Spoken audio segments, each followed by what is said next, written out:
এখন দেখাবো কিভাবে একটা ল্যাপটপ অথবা আপনার যে ডেস্কটপ আছে সেটার কনফিগারটা কি আছে। যেমন আপনার ওখানে আপনার ল্যাপটপে কি উইন্ডোজ দেওয়া আছে, আপনার ল্যাপটপের প্রসেসর কি, আপনার ল্যাপটপের জেনারেশন কি, আপনার র্যাম কত জিবি লাগানো আছে এবং র্যামের মডেলটা কি দেওয়া আছে, অর্থাৎ কোন টাইপের র্যাম দেওয়া আছে, DDR3 না DDR4 না DDR লাগানো আছে, সেটা কিভাবে আমরা দেখব। তো আমরা এটা দুইভাবে দেখতে পারি। একটা হলো আপনার কম্পিউটারের ডিফল্ট কিছু সেটিং আছে সেখান থেকে দেখতে পারি, অথবা আমরা একটা থার্ড পার্টি সফটওয়্যারের মাধ্যমে দেখতে পারি। তো প্রথমে আমরা আমাদের উইন্ডোজের যে ডিফল্ট সেটিং আছে সেখান থেকে দেখব। তো সেটা দেখার জন্য খুব সহজভাবেই আমরা এখানে দিস পিসে আছে, দিস পিসি যদি আইকন না থাকে তাহলে দিস পিসি আইকন কোথায় থেকে নিয়ে আসে সেটা আমার ভিডিওর চ্যানেল থেকে যে ভিডিও আছে ওখানে দেখতে পারবেন, যে কিভাবে দিস পিসি রিটার্ন নিয়ে আসা যায় সেটা দেখবেন। তো দিস পিসির উপরে রাইট বাটন ক্লিক করে আমরা প্রপার্টিসে যাব। প্রপার্টিসে যাওয়ার পরে দেখেন এখানে আমার ডিভাইস স্পেসিফিকেশনস দেওয়া আছে। তো এখানে দেখেন দেওয়া আছে আমার ডিভাইস নেম, অর্থাৎ আমার ল্যাপটপের নেম কি দেওয়া আছে সেটা, অর্থাৎ উইন্ডোজ যখন দিই তখন একটা ডিফল্ট নাম দিতে হয়। তো অনেকের নাম দেয়, অথবা কেউ ল্যাপটপে সিরিয়াল নাম্বার দেয়। তো এভাবে নামটা এখানে লিখে, তো আমার ল্যাপটপে এভাবে লেখা আছে। এরপরে দেখেন আমার প্রসেসর কি দেওয়া আছে, এখানে ইন্টেল আর কোর i5 কোন জেনারেশন, এই জেনারেশনটা আমরা এখানে কিভাবে বুঝবো এটা অনেকেই বোঝে না। অনেকে দেখা যাচ্ছে ডিপ্লোমা করছে, বিএসসি করছে, তারপরেও তারা যে কম্পিউটারের যে কিভাবে জেনারেশন দেখতে হয় এটা অনেকেই জানে না। তো এই জেনারেশনটা দেখার জন্য দেখেন এখানে লেখা আছে 835 ও ইউ 0U, তার মানে হচ্ছে এই 8 মানে হচ্ছে 8 জেনারেশন। যদি এখানে 7 লেখা থাকে তাহলে 7 জেনারেশন, এখানে প্রথম ক্যারেক্টার যদি 5 লেখা থাকে তাহলে 5 জেনারেশন। ঠিক আছে, তো এটাই মূলত হচ্ছে জেনারেশন দেখার সিস্টেম। তাহলে আমার এটা কি কোর i5 8 জেনারেশন আমার ল্যাপটপটা। এখানে গিগাহার্জ দেওয়া আছে, দেখেন 1.70 গিগাহার্জ, 1.90 সর্বোচ্চ গিগাহার্জ এটা। ঠিক আছে, এখানে আমার ইনস্টল র্যাম কত দেওয়া আছে, 8 GB র্যাম দেওয়া আছে। তো 8 GB মধ্যে আমার ইউজ হচ্ছে হলো 7.88, বাকিটুকু ক্যাশ মেমোরি হিসাবে কাজ করতেছে। ঠিক আছে, আমার এখানে ডিভাইস আইডিগুলো দেওয়া আছে। তারপরে সিস্টেম টাইপ 64 বিট দেওয়া আছে, মানে আমার এখানে যে অপারেটিং সিস্টেম অর্থাৎ যে উইন্ডোজটি দেওয়া আছে সেটা 64 বিট। ঠিক আছে, তো তারপরে এখানে দেখেন দেওয়া আছে উইন্ডোজের কিছু স্পেসিফিকেশন, এটা ছিল ডিভাইসের, এবার আছে হলো উইন্ডোজের স্পেসিফিকেশন। আমার এখানে উইন্ডোজ 10 প্রো দেওয়া আছে। ঠিক আছে, যার ভার্সন 22H2, এটা ইনস্টল দেওয়া আছে 13, অর্থাৎ আপনার উইন্ডোজ কত তারিখে ইনস্টল আছে সেটাও এখান থেকে দেখতে পারবেন। দেখেন আমার উইন্ডোজটি দেওয়া হয়েছিল 13 জানুয়ারি 2021 সালে, এটা আমার ইনস্টল দেওয়া হয়েছিল। ঠিক আছে, তো এটা একটা পদ্ধতিতে আমরা দেখতে পারবো আমাদের কম্পিউটারের ইনফরমেশন। কিন্তু দেখেন এখানে কোনো র্যামের ইনফরমেশন, মানে কোন মডেলের র্যাম দেওয়া আছে, DDR1 না DDR3 না DDR4 দেওয়া আছে সেটা কিন্তু এখানে দেখা যাচ্ছে না। এটা একভাবে দেখলাম। এরপরে আমরা এখানে গিয়ে রানে গিয়ে স্টার্ট বাটনে ক্লিক করে রানে যাব। রানে যাওয়ার পর এখানে CMD লিখব, CMD লিখে ওকে দেবো। ওকে দেওয়ার পরে এখানে এসেও আমরা দেখতে পারবো, সেটা হচ্ছে এখানে এসে আমরা আরও ডিটেল দেখতে পারবো যে আপনার একটা ল্যাপটপ কতক্ষণ আগে রিস্টার্ট হয়েছে সেটাও দেখতে পারবো। তো এখানে আমরা লিখবো সিস্টেম ইনফো, একসাথে লিখবো সিস্টেম ইনফো, একসাথে লিখবো, লিখে জাস্ট একটা ইন্টার দেবো।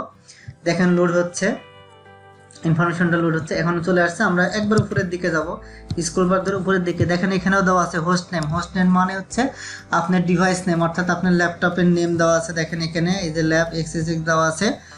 তারপর এখানে ওএস নেম কি দেওয়া আছে, ওএস মানে অপারেটিং সিস্টেম, অর্থাৎ আপনার ল্যাপটপে কি উইন্ডোজ দেওয়া আছে বা আপনার কম্পিউটারে কোন উইন্ডোজটা দেওয়া আছে এটা দেওয়া আছে। দেখেন মাইক্রোসফট উইন্ডোজ 10 প্রো, যেটা আমরা দিস পিসির ওখানে দেখছিলাম, উইন্ডোজ 10 প্রো দেওয়া আছে। তারপরে আমার এখানে ভার্সন দেওয়া আছে, তারপরে এখানে ম্যানুফ্যাকচারার দেওয়া আছে, এখানে অনেক কিছু আছে। তারপরে আরেকটা দেখাচ্ছি, এই যে original window install date. Original install date মানে হচ্ছে আপনার উইন্ডোজটা কত তারিখে ইনস্টল দেওয়া আছে। দেখেন এখানে 13 জানুয়ারি 2021, এখানে আবার টাইম সহ দেওয়া আছে, যেটা আমার দিস পিসের মধ্যে টাইম সহ ছিল না। এখানে দেখেন টাইম সহ দেওয়া আছে 1:28 মিনিট 37 সেকেন্ড AM, মানে এটা রাত্রে দেওয়া হয়েছিল। ঠিক আছে, রাতে 1টার পরে এটা দেওয়া হয়েছিল। তো তারপর এখানে দেখেন সিস্টেম বুট টাইম। এই সিস্টেম বুট টাইম মানে হচ্ছে আপনি লাস্ট কতদিন আগে রিস্টার্ট দিয়েছেন বা কয়টার সময় লাস্ট রিস্টার্ট হয়েছে আপনার এই ল্যাপটপ বা কম্পিউটার, এটা এখান থেকে দেখতে পারবেন। দেখেন আমার 14 মার্চ 2024 পরে আমি আসলে আর কোনো রিস্টার্ট বা বন্ধ করি নাই, জাস্ট আমার কম্পিউটারটা লিডটা অফ করে রাখছিলাম, ঠিক আছে। তো এটা দেওয়া আছে, দেখেন সকাল 11টা 20 মিনিটে আমার লাস্ট রিস্টার্ট হয়েছে। তারপর এখানে সিস্টেম ম্যানুফ্যাকচারের ডেল দেওয়া আছে, আমার এই ল্যাপটপটা ডেল, সেটা দেওয়া আছে। এখানে দেখেন সিস্টেম মডেল মানে হচ্ছে আপনার মাদারবোর্ডের যে মডেলটা, আপনি যখন কোনো ড্রাইভার ইনস্টল দিতে চাচ্ছেন, দেখা যাচ্ছে অডিও ড্রাইভার বা ল্যান্ড ড্রাইভার বা গ্রাফিক্স ড্রাইভার, তো তখন আপনি এটার মডেলটা কিভাবে দেখবেন যে আপনার সিস্টেম মডেলটা কি, তখন এই সিস্টেম মডেলটা এটা কপি করে নিয়ে আপনি তখন ব্রাউজারে গিয়ে সার্চ দিলেও আপনি ড্রাইভার পেয়ে যাবেন, ঠিক আছে। দেখেন সিস্টেম টাইপ দেওয়া আছে, এখানে 64 বিটের আমার সিস্টেম টাইপ। হ্যাঁ, এখানে আরও অনেকগুলো ইনফরমেশন দেওয়া আছে, যেমন দেওয়া আছে ফিজিক্যাল মেমোরি, অর্থাৎ আমার এখানে যে র্যামটা লাগানো আছে এটা হলো 8 GB র্যাম, ঠিক আছে, এটা দেখা যাচ্ছে। এরপরে দেওয়া আছে, এখানে অনেক ইনফরমেশন দেওয়া আছে, আপনারা এখান থেকে এসে দেখতে পারবেন, ঠিক আছে। এই যে আমার এখানে কোন ডোমেনের আন্ডার আছে, যেহেতু আমার কোনো ডোমেনে নাই, এই জন্য ওয়ার্ক গ্রুপ মডেলে আছে এটা। নিচের দিকে আসলে আরও কিছু ইনফরমেশন দেখতে পারবেন। তো মেনলি আমার এইটুকুর মধ্যে আমার সব ইনফরমেশনগুলো এখানে দেওয়া আছে, ঠিক আছে। এখন আমরা দেখব আমাদের র্যাম কি দেওয়া আছে। র্যাম দেখার জন্য আমরা স্টার্ট বাটনে গিয়ে রান লিখব, রানে যাব, রানে যাওয়ার পরে এখানে সিএমডি লিখব, সিএমডি লিখে ওকে দেব। এরপর আমরা যে একটা কমান্ড লিখব সেটা হলো WMIC space memory chip space get memory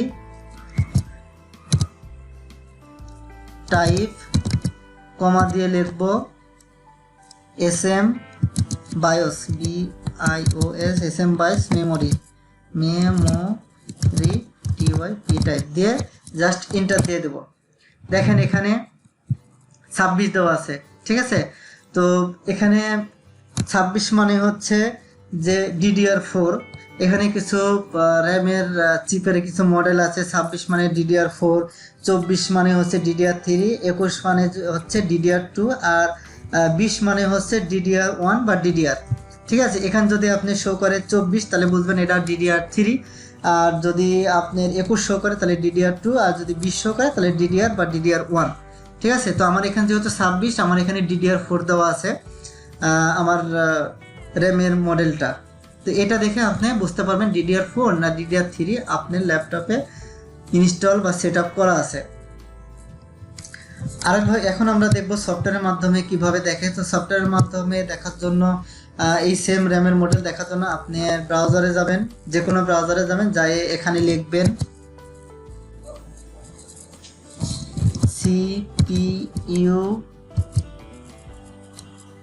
CPU Z, দেখেন এখানে চলে আসছে। তো এখানে যাওয়ার পর প্রথমে যেটা আছে এখানে ক্লিক দেব।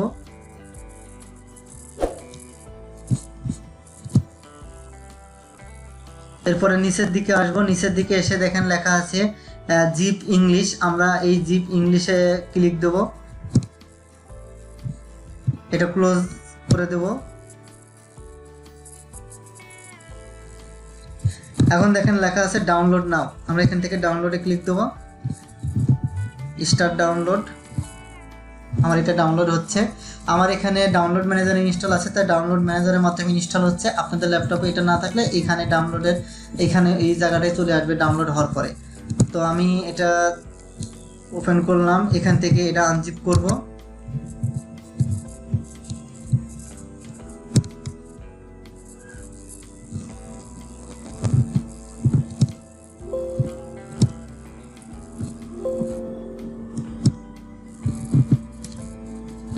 আনজিপ করার পর এখানে দেখেন আমার এখানে 64 বিট, যেটা যেহেতু আমার এখানে 64 বিটের উইন্ডোজ দেওয়া আছে, তো আমি এখানে 64 বিটে ডাবল ক্লিক দিলাম, দেখেন ইনস্টল হচ্ছে।